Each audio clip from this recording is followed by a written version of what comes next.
Landlords in California are opposed to a new eviction rule that would force them to permanently remove their rentals from the market if they decide that they want to evict tenants.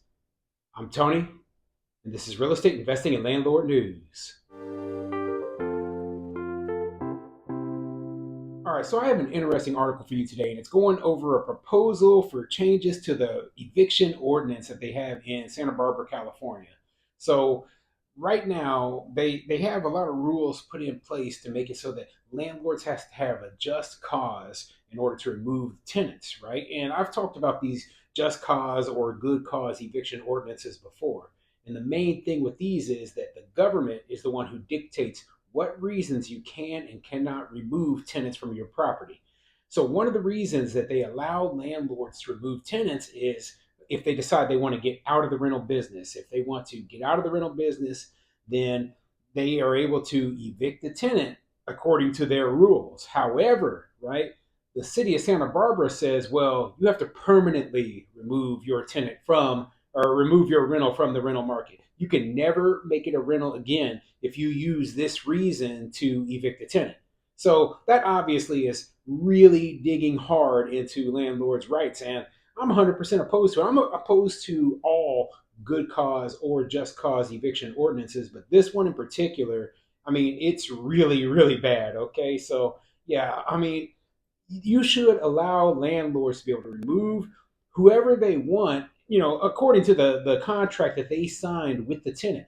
The government shouldn't be the one getting involved in these contract uh, clauses and making the decisions on what tenants we're going to allow in our properties and what tenants aren't going to be allowed in our properties. So, like I've mentioned so many times, sometimes there are things other than just non-payment of rent or violation of lease terms. There are reasons why people don't want to renew the lease on an income or an existing tenant, and it could be anything from you and that tenant just don't get along.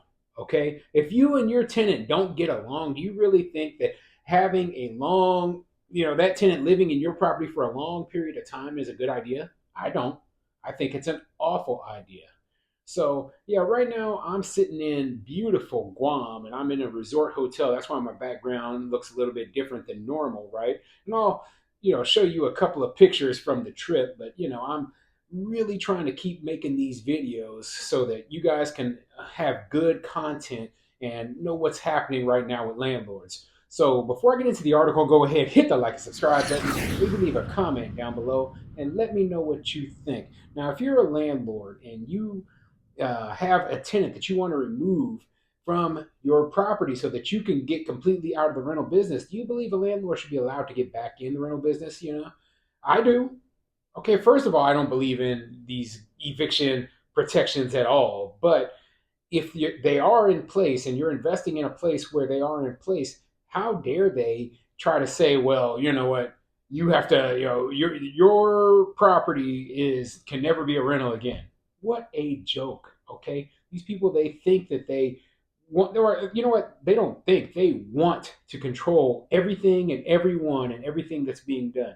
And I understand that if housing is not as affordable as they want it to be right now, I understand that, but it is not the landlord's fault. How many times do I have to say that? It is not our fault that properties are unaffordable, that rent is unaffordable for some people.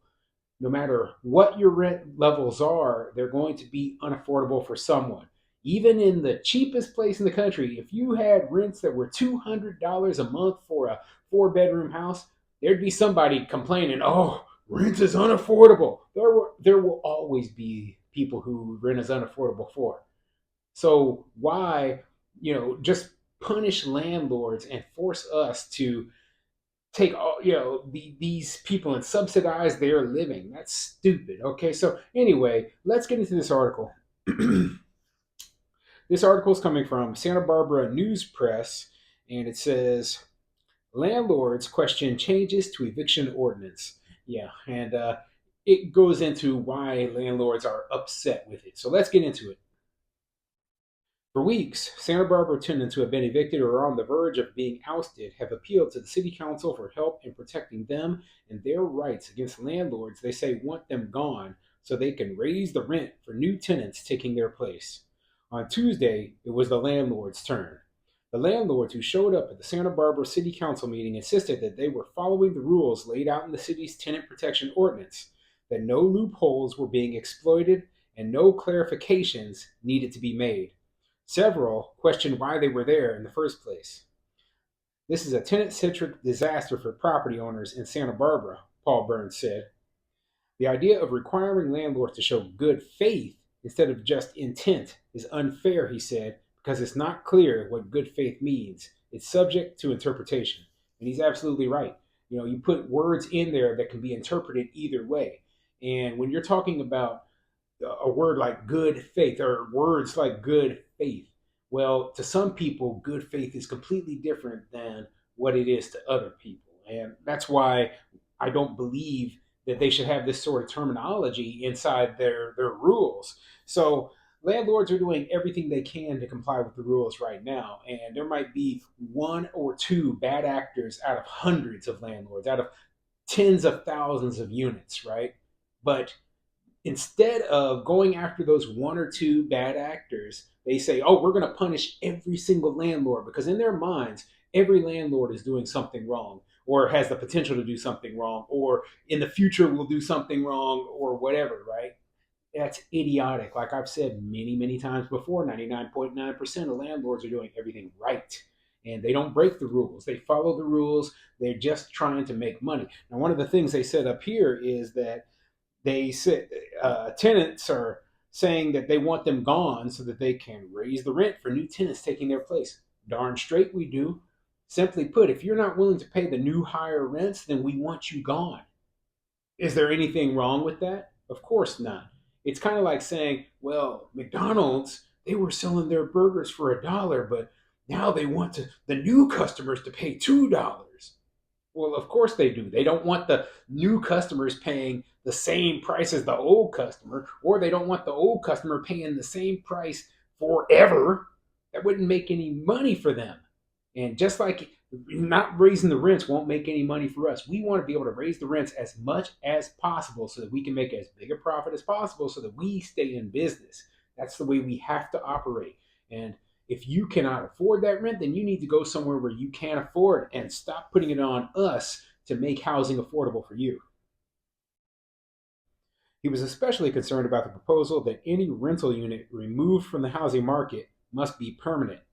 Now, a landlord could remove it and then 3 years later decide to rent it again. Permanently means forever, he said. It constrains the owner's property rights. It's a bludgeon in the hands of the city's attorney against landlords. The real issue facing the city, he said, is the incredible dearth of affordable housing. Frederick Lang agreed. Good faith is not an objective standard. Do not make me a criminal because you interpret my motivations, he said. Basically, it comes down to you can't make somebody a bad person because you think you don't like what they're doing. And that's what they're going to try to do. They always are going to come down to, oh, well, in my mind, these landlords are bad people. Why? Because they're not making it as easy and cheap as possible for all these tenants. That's idiotic, okay? The only thing we're doing is operating our businesses, okay? There's no morals involved. I'm not doing it to punish the tenant. I'm not doing it because I'm evil. No, I'm doing it because this is my business and I deserve to make a profit for my investment, period. If you think I don't deserve to make a profit for my investment, simply put, I'm not going to invest. that's that's what we are going to do. I'm not going to invest. I'm not going to buy a property here. I'm not going to make any rentals here. The developers aren't going to build rentals here. The landlords aren't going to rent any properties out here. There won't be any rentals at that point because you've made it unprofitable. Teresa Patino questioned what loopholes council members believe they're closing by passing the emergency ordinance. If there's a bad actor, go after them under city law, she said. You're opening up a can of worms. Council members and the tenants who spoke Tuesday said no one was pointing a finger at the landlords in the room or saying all landlords are culpable. Tenants complained that their particular landlords used plans for substantial renovations as an excuse to make them leave, then end up doing nothing or only making cosmetic changes. So yeah, a few tenants said that one or two landlords are not following the ordinance the way that they implemented it, right? And rather than just saying, okay, we're going to go after those landlords, they're like, hey, let's go after all the landlords. Let's punish all the landlords. Dumb, dumb, dumb. And even then, right, do they have proof or evidence? That's my question to these tenants, right? The tenants are like, oh, well, we got evicted and they only made cosmetic changes. Do you have proof of that? Did you check with the contractors that your former landlord hired? Did you go down to the property and go in it and personally inspect all the plumbing and electrical and the foundation and it said no, you didn't. You probably just drove by, looked at the place, and like, oh, well, they didn't do anything different. See, that's my problem, right? The tenant can say whatever they want. They can say, oh, well, the landlord didn't make any changes. They just evicted me. You have no clue what the landlord did, okay? You have no clue. You didn't ask the landlord. You didn't talk to the landlord's contractors. You know, cosmetic differences. They're like, oh, I didn't know you. All they did was cosmetic. Like, well, how do you know what they did? Okay, for example, if I replaced all the plumbing in your unit, all the stuff, behind the walls, and if I had to replace the sewer line going into the building, and all the electrical behind the walls, etc., you're not going to see that just by taking a quick glance. But at the same time, that's major, major work that needed to be done. And you wouldn't have been able to stay there while all that work was getting done because you wouldn't have had any power and you wouldn't have had any water. Okay? So don't give me this garbage like you know what's going on. So yeah, I'm in support of these landlords. I'm in support of landlords pretty much all the time. I think these ordinances and any changes they're trying to make to them they're basically punishing a lot of good landlords who are doing everything right, trying to get a few bad actors who might not be following the rules 100%. And I think that's a dumb idea.